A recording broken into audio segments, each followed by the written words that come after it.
معزز سامعین اور قابل احترام میرے مسلمان بھائیوں، ماؤں اور بہنوں،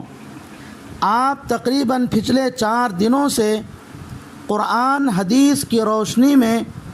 رمضان المبارک کے فضائل سنتے آ رہے ہیں، اور رمضان المبارک کے فضائل کے ضمن میں آپ یہ بھی جان چکے ہیں کہ رمضان المبارک کی عبادتوں میں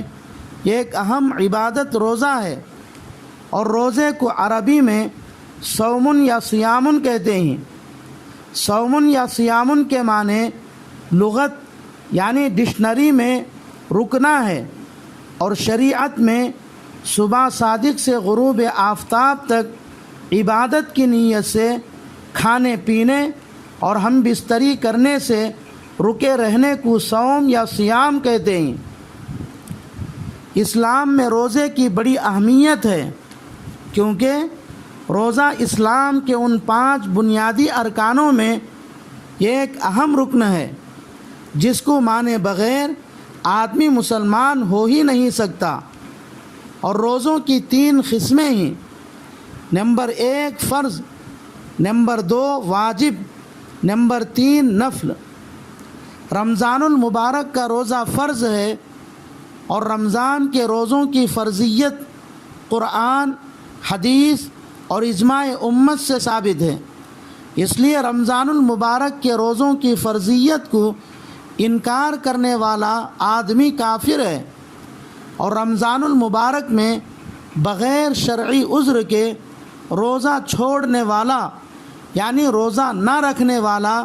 فاسق اور نہایت سخت گنہگار ہے، اور روزے کا مذاق اڑانے والا بددین ہے۔ روزے کی فرضیت یعنی جب رسول اللہ صلی اللہ علیہ وسلم مکہ چھوڑ کر مدینہ تشریف لانے کے 18 مہینے بعد روزہ فرض ہوا ہے، یعنی ہجرت کے دوسرے سال جو شعبان کا مہینہ آیا ہے، اس شعبان کے مہینے میں 2 بڑے احکام آئے ہیں۔ نمبر 1، اب تک مسلمان مسجد اقصی بیت المقدس کی طرف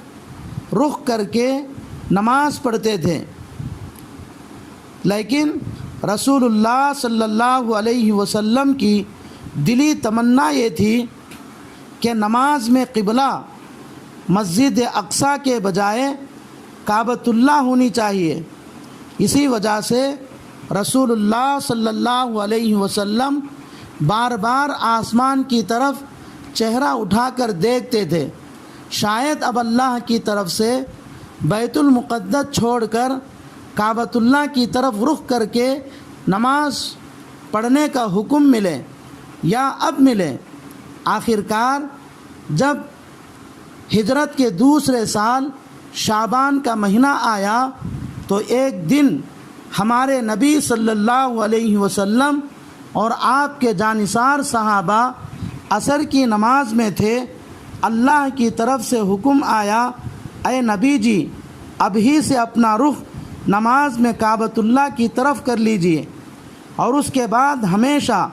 کعبۃ اللہ ہی کی طرف رخ کر کے نماز پڑھیے۔